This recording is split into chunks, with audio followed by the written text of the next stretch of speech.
నమస్తే, నేను Rachel. Welcome to సత్యాగ్రహి daily news bulletin. Greater Hyderabad కొత్త రూపు సంతరించుకుంది. గ్రేటర్ హైదరాబాద్ మున్సిపల్ కార్పొరేషన్ ప్రస్తుత పాలక మండలి 5 ఏళ్ల గడువు ముగియడంతో గ్రేటర్ హైదరాబాద్ ను 3 కార్పొరేషన్లుగా విభజిస్తూ రాష్ట్ర ప్రభుత్వం కీలక నిర్ణయం తీసుకుంది. ఈ విభజన కూడా ఇవాల్టి నుంచే అమల్లోకి వచ్చింది. ఇక 3 కార్పొరేషన్లకు కొత్త కమిషనర్లను నియమించింది. జిహెచ్ఎంసీ కమిషనర్గా ఆర్వి కర్ణన్ను యథాతథంగా కొనసాగించిన ప్రభుత్వం సైబరాబాద్ మున్సిపల్ కార్పొరేషన్ కమిషనర్గా శ్రీజన, మల్కాజ్గిరి మున్సిపల్ కార్పొరేషన్ కమిషనర్గా వినయ్ కృష్ణారెడ్డిని నియమించింది.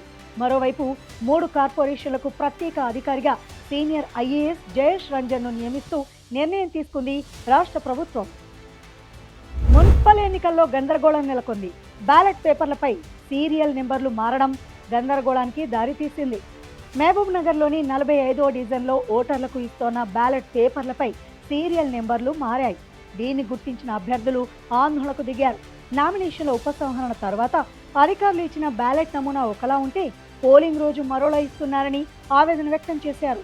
ముందుగా ఇచ్చిన నమూనా బ్యాలెట్లో ముందు ప్రధాన పార్టీల గుర్తులు, ఆ తర్వాత జనసేన, ఇతర పార్టీల గుర్తులను ఇచ్చారు. కానీ అనూహ్యంగా పోలింగ్ రోజు ఇచ్చిన బ్యాలెట్లో జనసేన పార్టీకి 1వ నెంబర్ ఇచ్చి మిగతా ప్రధాన పార్టీల నెంబర్లని తారుమారయ్యాయి. ఈ సమయంలో తామేమీ చేయలేమంటూ ఎన్నికల అధికారులు చేతులెత్తేయడంతో అభ్యర్థులు ఆగ్రహం వ్యక్తం చేశారు. ఏపీ పర్యాటక సాంస్కృతిక శాఖ మంత్రి కందుల దుర్గేష్ కు మావోయిస్టుల నుంచి బెదిరింపు లేఖ రావడం కలకలం సృష్టించింది. అత్యంత కట్టుదిట్టమైన భద్రత ఉండే సచివాలయానికి డైరెక్ట్ గా లేఖ రావడం సంచలనం సృష్టించింది. మావోయిస్టు పార్టీ పేరుతో ఉన్న ఈ లేఖలో మంత్రి దుర్గేష్ తో పాటు ఆయన కుటుంబ సభ్యులను కూడా హతమారుస్తామని హెచ్చరించారు. ఇక ఈ బెదిరింపు లేఖతో అధికారులు అప్రమత్తమయ్యారు. తుళ్లూరు పోలీస్ స్టేషన్లో దీనిపై అధికారికంగా ఫిర్యాదు చేశారు. అసలు ఈ లేఖ ఎవరు పంపించారు, ఎక్కడి నుంచి వచ్చిందనే కోణంలో దర్యాప్తు ప్రారంభించారు. అంతేకాకుండా సీసీటీవీ ఫుటేజ్, పోస్టల్ రికార్డులను పరిశీలించి ఆ లేఖ సచివాలయంలోకి ఎలా వచ్చిందనే విషయంపై ఎంక్వైరీ చేస్తున్నారు. లోక్సభ స్పీకర్ ఓం బిర్లాపై అవిశ్వాస తీర్మానం ప్రవేశపెట్టేందుకు ప్రతిపక్షాలు రెడీ అయ్యాయి. అవిశ్వాస తీర్మానం ప్రవేశపెట్టేందుకు అనుమతి కోరుతూ ప్రతిపక్షాలు నోటీసులు ఇచ్చాయి. సభ నిర్వహణలో స్పీకర్ ఓం బిర్లా పక్షపాతంతో వ్యవహరిస్తున్నారని ప్రతిపక్షాలు ఆరోపించాయి. రాజ్యాంగ పదవిని దుర్వినియోగం చేశారని విమర్శించాయి.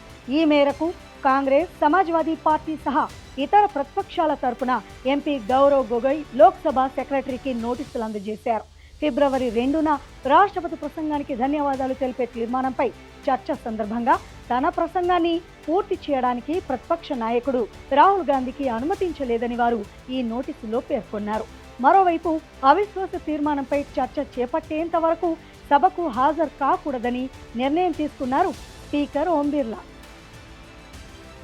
అజిత్ పవార్ విమాన ప్రమాదంపై దర్యాప్తు కొనసాగుతోంది. అయితే ఇందులో కుట్ర కోణం ఉందని ఆరోపించారు శరద్ పవార్ వర్గం ఎమ్మెల్యే రోహిత్ పవార్. అజిత్ పవార్ ప్రయాణిస్తున్న విమానానికి ప్రమాదం జరగడం వెనుక కుట్ర ఉందని సంచలన వ్యాఖ్యలు చేశారు. దర్యాప్తు కొనసాగుతోన్న విధానంపై కూడా ఆయన అనుమానం వ్యక్తం చేశారు.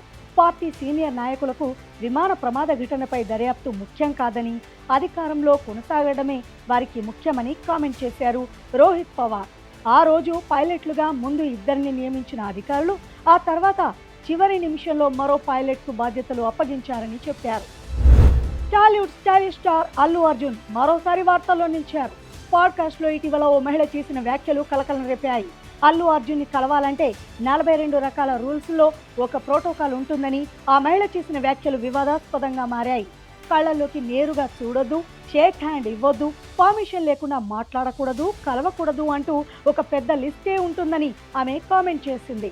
దీనిపై కొందరు నెటిజన్లు సెటైర్లు వేయగా మరికొందరు యాంటీ ఫ్యాన్స్ ట్రోల్స్ స్టార్ట్ చేశారు. ఇక దీనిపై తాజాగా అల్లు అర్జున్ టీం ఓ ప్రకటన విడుదల చేసింది. ఆ వ్యాఖ్యలు పూర్తిగా నిరాధారమని, అవాస్తవమని టీం క్లారిటీ ఇచ్చింది.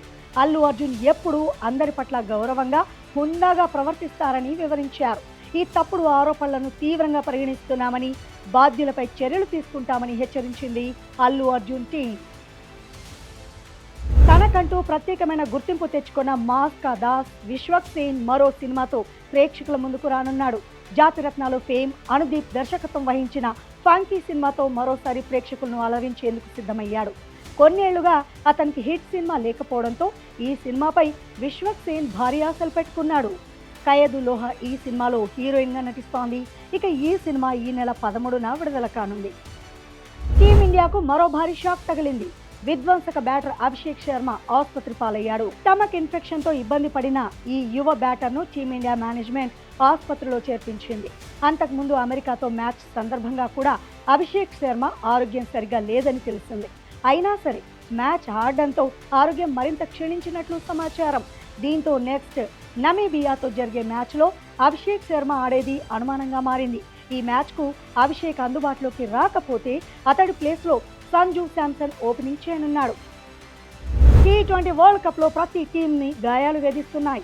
ఇప్పటికే టీమిండియాతో ఇతర జట్లలో కీలక ఆటగాళ్లు గాయాల వల్ల ఈ మెగా టోర్నీకి దూరం కాగా ఇప్పుడు ఈ లిస్టులోకి శ్రీలంక కూడా చేరింది. ఆ జట్టు స్టార్ స్పిన్నర్ వనిందు హసరంగా తొడ కండరాల గాయం కారణంగా టోర్నీ మొత్తానికి దూరమయ్యాడు. ఐర్లాండ్ మ్యాచ్లో గాయంతో ఇబ్బంది పడుతూనే బౌలింగ్ చేసిన హసరంగా గాయం తీవ్రత పెరగడంతో ఇప్పుడు టోర్నీ నుంచే తప్పుకున్నాడు.